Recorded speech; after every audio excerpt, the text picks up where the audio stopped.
Hey, good morning, guys. I am actually out headed to take a look at a new property for lawn mowing this year. I had a lady call me yesterday and request services. So she wants to get a head start on, getting something lined up.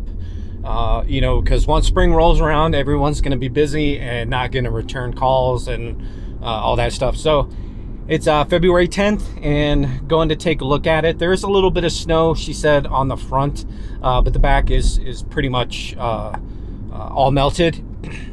So what I'm going to do is when I get there, I already took a look at it through Google Maps and kind of took a look at the front that way. The front looks to be pretty straightforward. The back, I think, is pretty straightforward too. I'm just not sure how wide the gate is and any like certain obstacles that are in the backyard. So that's what I'm mostly going to be looking at today. My minimum for 2022 is going to be $36 a cut. So when she called me and I told her, kind of about my pricing, I told her my lawn mowing starts at $36 a cut. Last year I was at $33. I'll do any yard if they're okay with the $36, but I'm not gonna, if it's a real small front only, I'm not gonna cut the price down. If the house is like right next door to one I do, I'm not gonna give them a discount because I'm already there. If it's across the street, same thing.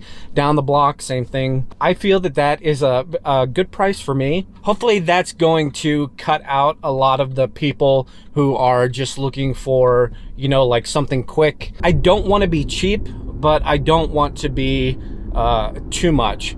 So I think $36 a week, is pretty good. If people are going to be complaining about that price, there's 100 other companies in the area where, they could go and possibly get a cheaper price. And I feel that, they're going to not get the same quality of service, the same customer service. I take pride in my work. I like, how it looks after. I don't like leaving messes and, all that stuff.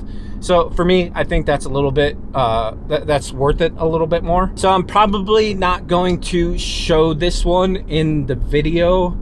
I might try and get a little bit. We'll see. I think she's going to walk the property around with me. I'm going to go take a look at it and come up with a more definitive price based on what I can see from Google Maps. It's probably going to be that base price of 36.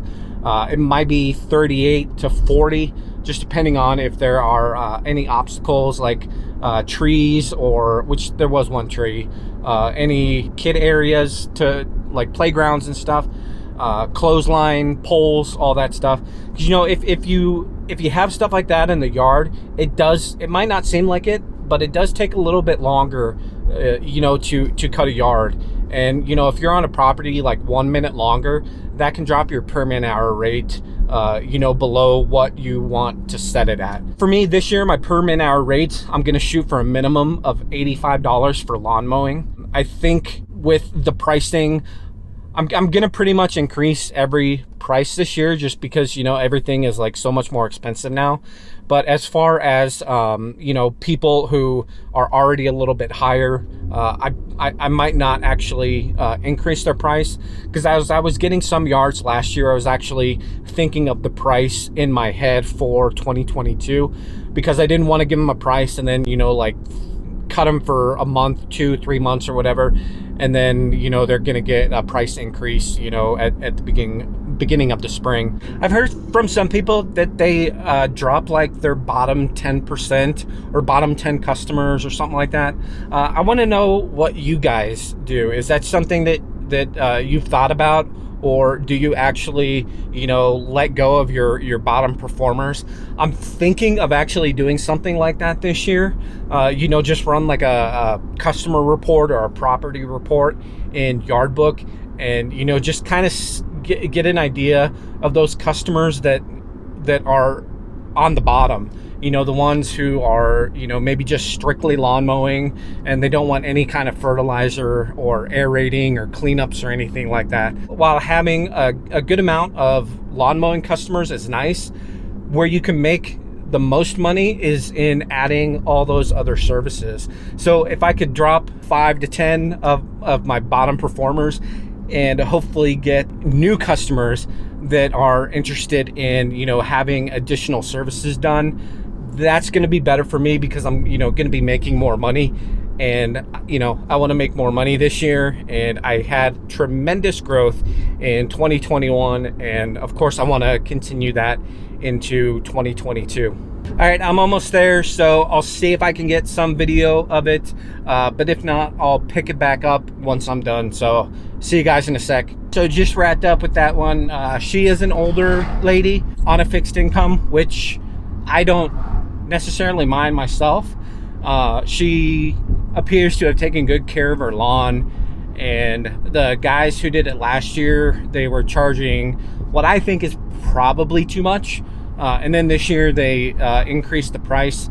So she was looking to make a switch, and their price was definitely higher than mine. So as I start figuring out what I'm going to charge for this, you know, I'm going to keep that in mind. She did tell me what they charge. Sometimes people won't do that, but because I know what they charged, you know, I'm not going to intentionally, you know, increase the price, you know, to just be under what they charged. You got to have integrity. You got to be truthful and honest when you do this stuff. She is also interested in spring and fall aeration, so that's a big plus. And she might be interested in fertilizer. Overseeding, I told her what my starting price is, which is $160. So that was a little bit of a sticker shock for her, which I understand, but you know, seed prices are you know, incredibly high. For fall cleanups, that's something she might be interested in too. So definitely sounds like it's going to be a good client for me. And the lawn's really nice. The property is, you know, pretty nice. It's a smaller house, but she's been taking good care of it. And you know, if she decides to go with me, I'm going to be excited to cut it this year. You know, because when you get these yards that are, you know, easy and, you know, don't have a lot of obstacles and, you know, obstructions and small gates and all this stuff, you know, it just makes, you know, your day a little bit better. What I'm going to do when I get home is I'll punch in my per man hour rate calculator. I'll type in how long I think it's going to take me, which I think it'll probably take me between 17 and 20 minutes. And then I'll, you know, punch in, you know, the price that I, you know, think is fair. And then that's going to kick out my per man hour rate for that yard. I won't know what exactly it is until I actually, you know, get on the yard and start cutting it and recording my time. When you've been doing this for a long time, you can usually just kind of look at a yard and know about how long you know, it's going to take, whether you can use, you know, bigger mowers, smaller mowers, more areas to trim, more areas to blow. These are things you just kind of pick up on as you do more and more. All right, guys, I think that's going to wrap it up for this video. I hope you enjoyed it. If you could hit that like button for me, I'd appreciate it. And also subscribe and turn on the bell for notifications.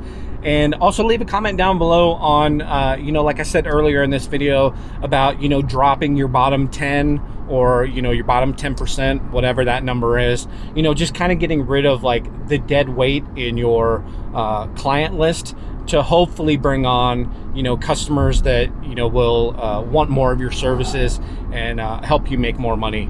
So yeah, do that if you could. We'll catch you in the next one, guys. Later.